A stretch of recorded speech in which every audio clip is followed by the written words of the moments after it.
graphing these functions, I really wanted to be able to see the factors in the numerator and factors in the denominator, because the factors in the numerator allowed me to find zeros, the factors in the denominator allowed me to find vertical asymptotes and holes.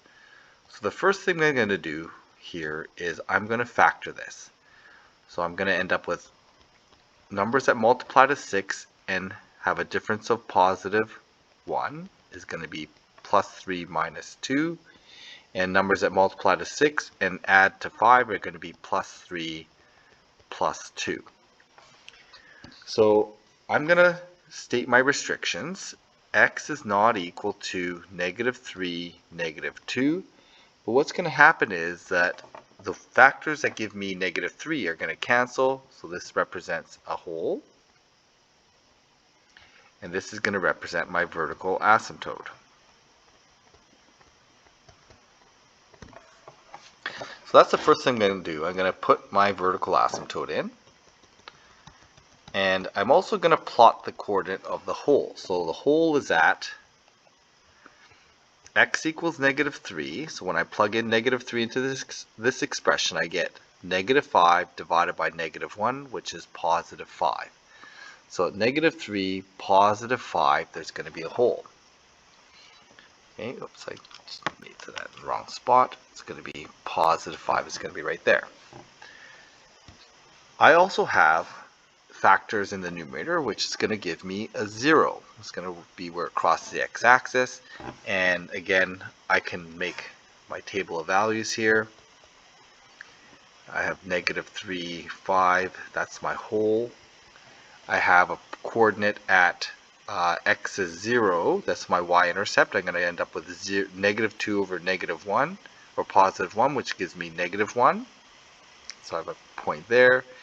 And at 2, I have a coordinate of 0. So I've got a few coordinates to work with here. I want to now find my horizontal asymptote. Now I know this has a horizontal asymptote because the degree in the numerator is the same as the degree in the denominator. So as I look at x at extreme values, at large values of x, if I want to look at the function x minus 2 over x plus 2, the minus 2 and plus 2 really have very little effect and approaches a value of 1. So I end up with a horizontal asymptote at y equals 1. Now based on these few coordinates, I can sketch in my graph. Again, if you want some more detail, you can make more points in your table of values and plot them, but I know that this graph is going to follow my vertical asymptote, go through these points, and follow the horizontal asymptote. This one's going to do the same. It's going to follow the vertical asymptote and the horizontal asymptote.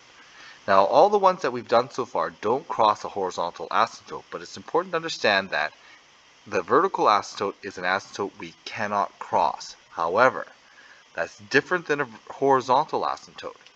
Vertical asymptotes we cannot go across. Horizontal asymptotes, there's no problem going across these because they represent what's happening at large values of x.